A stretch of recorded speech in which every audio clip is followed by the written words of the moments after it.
Oh my god, they dress so little in this freaking winter. Oh my god, it's so amazing. In the last episode, we visited Mohe, the northernmost part of China. This episode, we flew to Harbin, the capital city of Heilongjiang province. Maybe you have seen in Frozen that when the Elsa ran away, she used her ice magic to build an ice castle in the heavy snow. You're not dreaming. In Harbin, we really built an ice and snow kingdom. Besides the coolest ice sculptures in the world, the Asian Winter Games are also being held in Harbin. If you want to learn about this hottest Chinese tourist city in recent years, you mustn't miss this episode. Let's start from 100 years ago.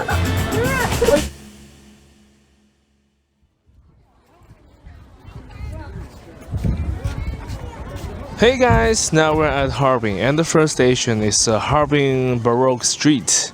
It has a very long history, can trace back to 100 years ago. This is a theater stage, very traditional one. What is Baroque? Baroque originated from Italy and belongs to an architecture style after the Italian Renaissance. Visually, it pursues novelty, color, light and shadow, and sculpture quality. Freedom and mystery are its most notable characteristics, and it was a form of opposition to the classical school of the Renaissance at that time.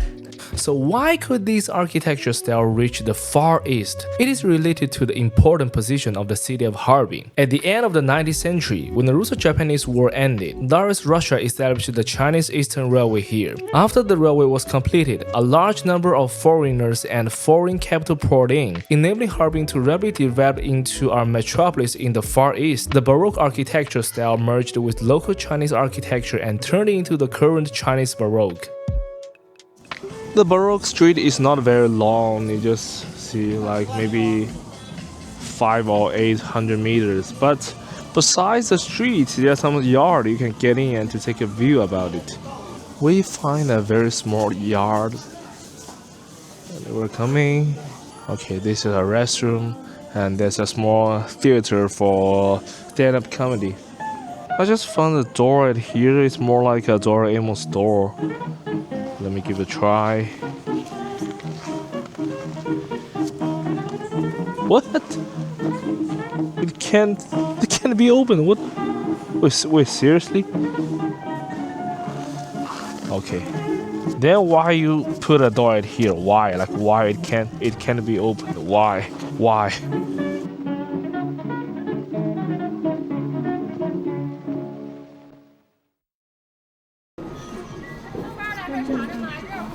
And of course, we have to try some delicacies.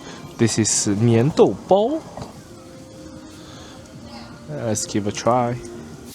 Sticky dough belong to the characteristic cuisine of the northeast region. When winter comes, people in the northeast will make sticky doubao because they are very easy to store under dry and cold conditions. Often making sticky doubao once can last until the beginning of the spring next year. Of course, because there is glutinous rice flour in the ingredients, they are very sticky when eaten. Oh, it's so sweet and so juicy. Oh my god. I can't speak right now. 我嘴巴都被粘住了。 Oh my god, after eating the sticky doubao, guess what I found? Northeast sticky doubao coffee. What the hell is that? What the hell is that? So since coffee becomes very popular in China this year, everything can made in coffee. Or basically everything can made in coffee. So if you're Western people and you wanna try different coffee, blow your mind, you gotta come to China and experience it. It's so amazing. I'm not a big fan of coffee because my stomach can't handle that. So I'm gonna just give it up. Okay. If you come to Dongbei and try this sticky doubao coffee, please make any comment about it. Thank you for sharing. The Harbin red sausage is very, very famous in China. See? That's all about the Harbin red sausage. Okay, we got a 关羽 at here, 关二爷. Even though I don't know why he's here. As the first station of Harbin's tour, the Baroque Street is more like just a opening cuisine. It's just a 开胃小菜.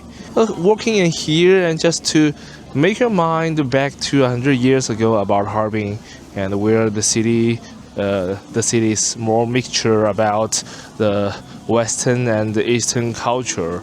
Because Harbin, it has a very long history about that. And now we're going to find a restaurant, and this restaurant is very famous, and it will open at 10:30.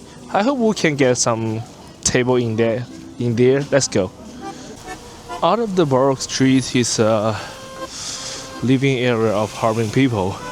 In Chinese, we'll call it 接地气. 接地气, which means here is an area where the local people lives, where they eat, where they hang out.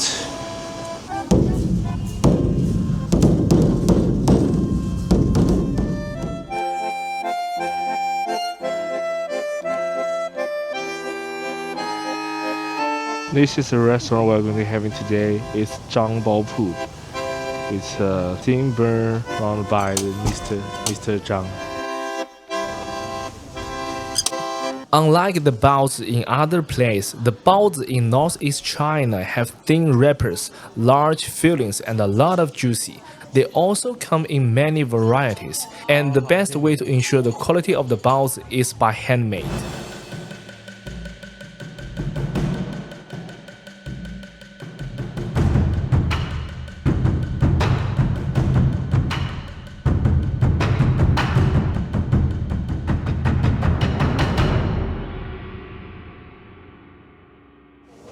This is baozi with different ingredients.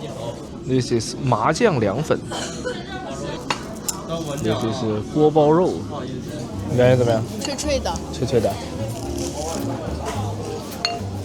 干杯！干杯。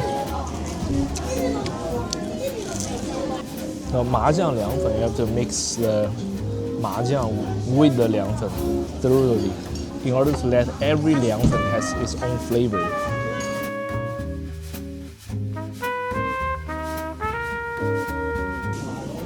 You know, as a country with 5,000 years history, a very great advantage is we basically know how to cook every food and with a lot of ingredients. Chinese cuisine always makes the best use of everything. No matter where you go, there are local specialties, and they are well inherited. No wonder there is already a long queue before meal time. Now it's 11 o'clock. And we have to queue up. It's so popular.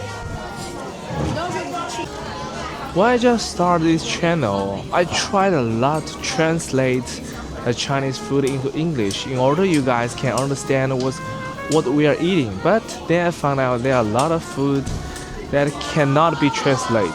And it's more appropriate for the food just to be named by their own name, like sushi, right? Wasabi, like you can all understand that. So in my video in the future, I might use more Chinese name of the food instead of the English name.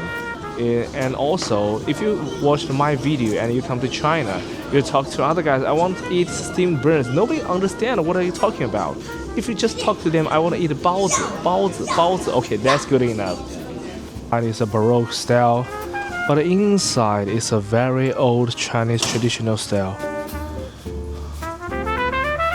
While walking between these two, the yard and the Baroque Street, I'm like walking through the different country, different culture, different space, different time, different atmosphere. It's a very unique experience I'm having here. There is also a small museum on this street. There are quite a lot of historical materials and cultural relics about the history of Harbin and the Middle East Railway inside. It can be more obviously seen here that the combination of Chinese and Western elements in Harbin.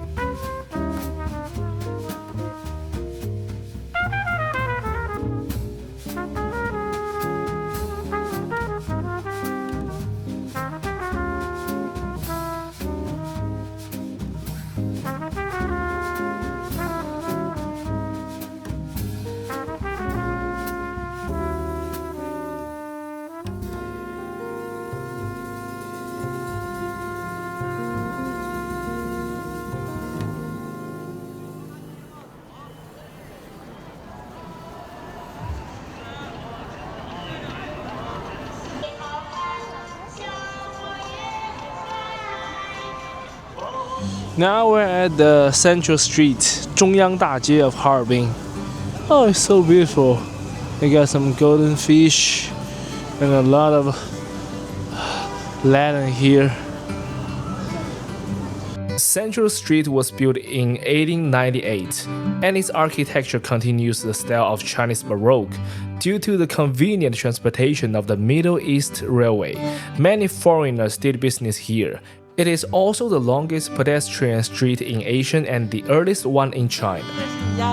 人家这始于1928年呢，这垂塘帮啊，走进去看一下。上海那条街上不也是老店吗？走看一下。 All the candies in this store look extremely tempting. I really want to buy a little of each and try them all. However, it's really inconvenient to carry if I buy too many. What a pity. I guess my daughter will like this place very much.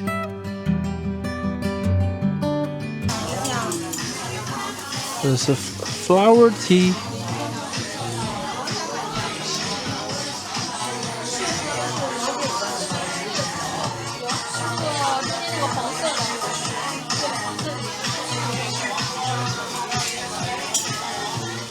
Oh, 谢谢。樱桃玫瑰的。好的。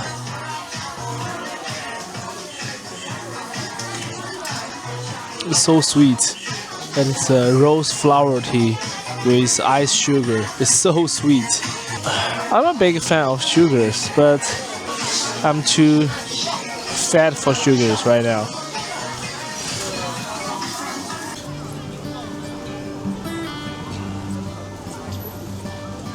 哦，可乐主生姜，我操！你要不要喝一个这个？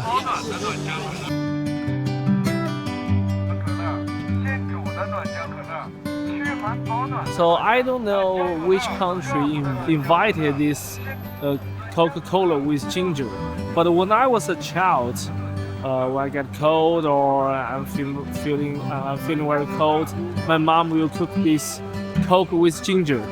It's very special.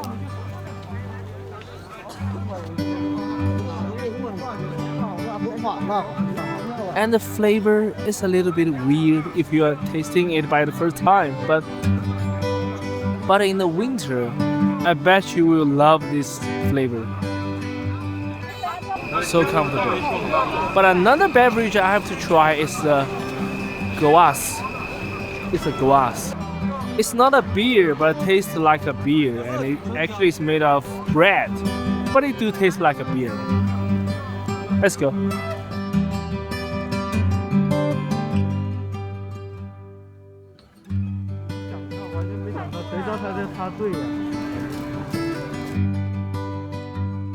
Okay, now I'm queuing up for the Kvass. The Kvass is a very great beverage. I tasted it first like 12 years ago in Xinjiang, and then I just fell in love in that. But in Guangdong or in Shanghai, we don't have a great taste Kvass.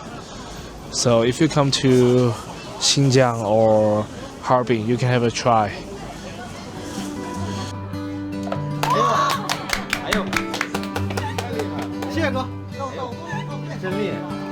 So this is a small event in the Kvass store playing an Asian Chinese minigame called Peach Pot. You throw arrows into a bucket from a distance. If you hit 3 times in the Peach Pot game, you can get a free Kvass.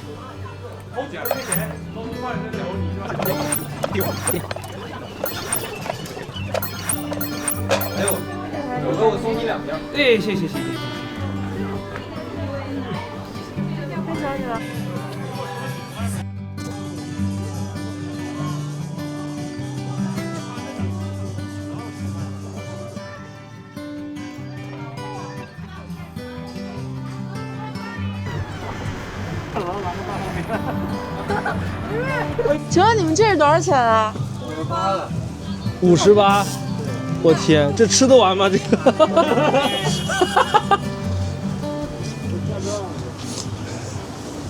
我就看你俩咋走路。啥？That tanghouli is so huge. That is 58 yuan. Oh my god, it's so huge. It's my first time seeing people really purchase that. First time. I thought nobody would buy it. It's too huge, right? Because Harbin is also called the Ice City, and with the buildings that combine Western culture, many tourists come here to spend money to dress up as ice and snow princesses to take photos here. There's a lot of princesses taking photos here.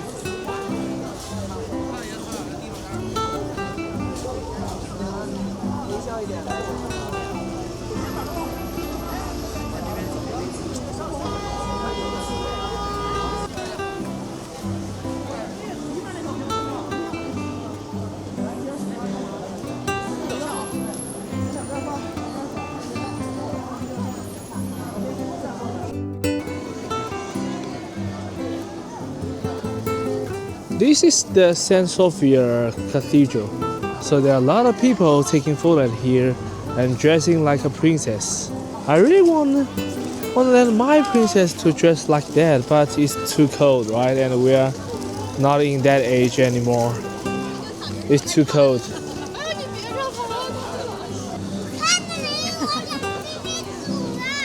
冷吗？冷死了！哎，对对对，来各搂各的啊！来这个。Oh my god. Oh my god. They dress so little in this freaking winter. Oh my god. It's so amazing. There's a saying, a woman can do anything to make her more beautiful, right? That's true. That's true. 美女有什么想法？太牛了！你要不要也是你也要这么美吗？好，啊？可以。不了吧，不了吧，你先养好身体吧。你先把身体养好。Oh my god. I think it is the Hollywood, the Harbin's Hollywood. Right, Harbin's Hollywood. Okay, this is all for this episode. In the next episode, we will go to the Ice and Snow World, the most popular scenic spot in Harbin in recent years. Inside, there are all artworks carved from ice blocks. If you like our video, please give us a like and subscribe to our channel. That means a lot to us. See you in the next video.